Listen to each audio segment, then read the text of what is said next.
With a new console generation just around the corner, that as well as just kind of in general, the idea of re-releasing a video game seems to kind of come up fairly often. Most of the time, not for good reasons, so to speak.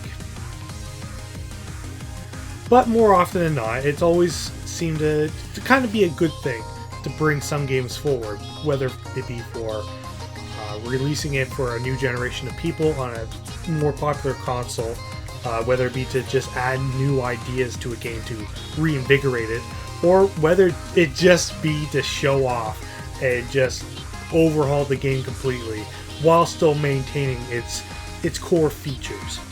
Well, for my next few videos, before I jump into some new Pokemon videos, hopefully, I wanted to take a look at 3 reviews I've actually already done on this channel, and sort of give them a sprucing up, as they've recently just had re-releases of their own, with today's video being targeted more on Tokyo Mirage Sessions Sharp FE.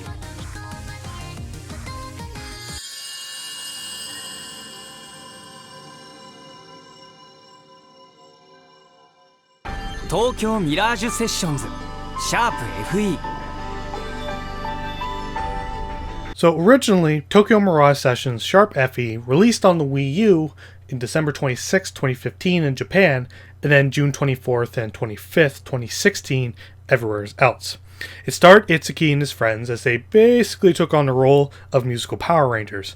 On the one side, entering into the idolosphere and battling evil monsters that consumed people's talents and abilities that they were able to perform, and then on the other hand, using those talents and performing abilities to do everything in the Tokyo idol stratosphere, being singers, actors, dancers, the works. The game was a crossover between the Shin Megami Tensei series and the Fire Emblem series, incorporating little bits of both, though heavily favoring one side than the other.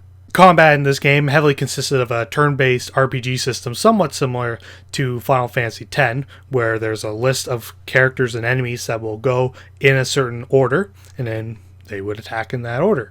You have a bunch of commands to pick from to attack the enemies, and if you manage to hit the enemy with a weakness somewhat similar to Pokemon, then you will trigger a session where other party members will tag in with an attack that corresponds with the previous action used, triggering some very long attack strings that look really cool. To sort of recap the original review, as well as some lingering thoughts that I may or may not have missed, some of the things I didn't really like about Tokyo Mirage Sessions Sharp FE was the sort of underplayed story. I think they could have had a lot more fun with it than what they ended up doing, and it sort of ends very abruptly too. Like you're just kind of doing things, and then all of a sudden the big bad guy comes, and then the game ends in a 40-hour fashion.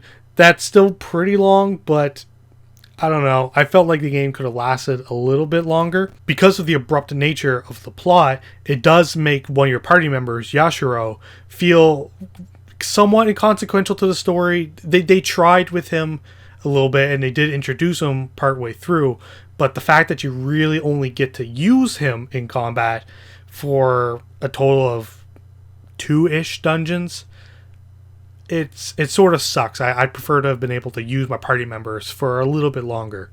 I know a lot of people really didn't like the whole NPCs being just solid colors in the background type of thing. I didn't have a huge issue with it, but it's certainly not a positive, so to speak, so it's something I can't really ignore. And while I was somewhat okay with it, the fact that the only way to sort of upgrade your equipment for the most part, basically your main weapon, was through synthesis means.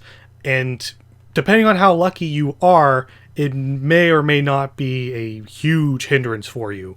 There are other basic equipments that you can get, but the biggest stat changers are usually from your weapons. So if you get shorthanded on gear or synthesis materials in order to make better weapons for your characters, then some are definitely not going to be as useful as others. But with all that said, even despite everyone's issues with the solid colored NPCs, the game still oozes style and color. I love the art style. The game is so vibrant and beautiful all the time, and all the cutscenes and animations do look pretty good. Combat. Oh, I love the combat in this game. It gets a little finicky sometimes, but honestly, I can handle it just because of the session system.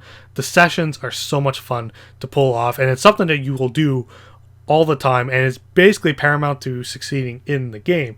So, I mean, it's still really fun, that's for sure.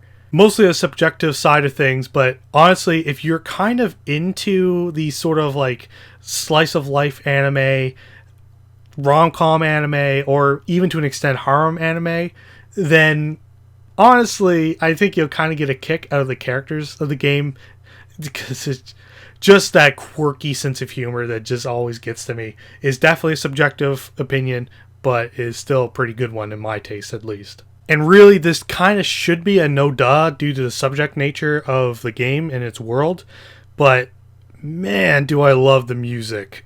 And I mean, it sucks I can't understand what they're saying, but whatever, man. J-pop is such a guilty pleasure for me when it's done really well, and this game's musical soundtrack everywhere is fantastic. I love it so much, and I can never get enough of it. So, with that being said, does Tokyo Mirage Sessions Sharp FE Encore do enough different to warrant its re-release compared to the original? Well, to be honest, not really. Presentation-wise, the game still looks pretty good. You know, colors are vibrant, the character models look pretty good. I know that the solid-colored NPCs scattered about still bug people, but it doesn't bother me any, really, so it's whatever. I know that the dubbing is still something that people wanted, but my god, the music, it's still a banger. Ugh, I love it.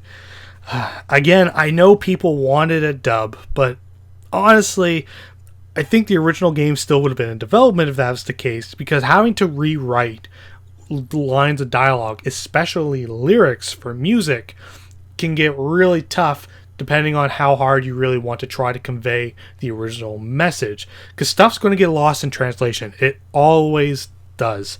So to me, I prefer to have it this way, where it's just subtitles and then just letting the singers just blare out what they need to do. It's great, and I love it, especially with the amount of music that's in the game.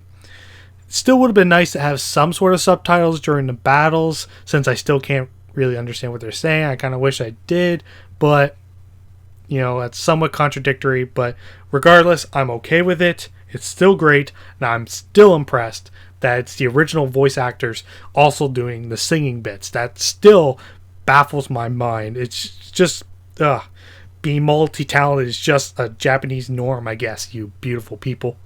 That being said, there isn't much in the way of new music in the game. There's really only one brand new song and then two covers.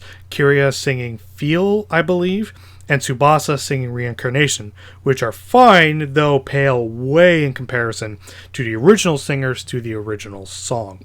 The brand new one, though, she is, that be boppin'. I love it. Would have preferred to have had more songs, though.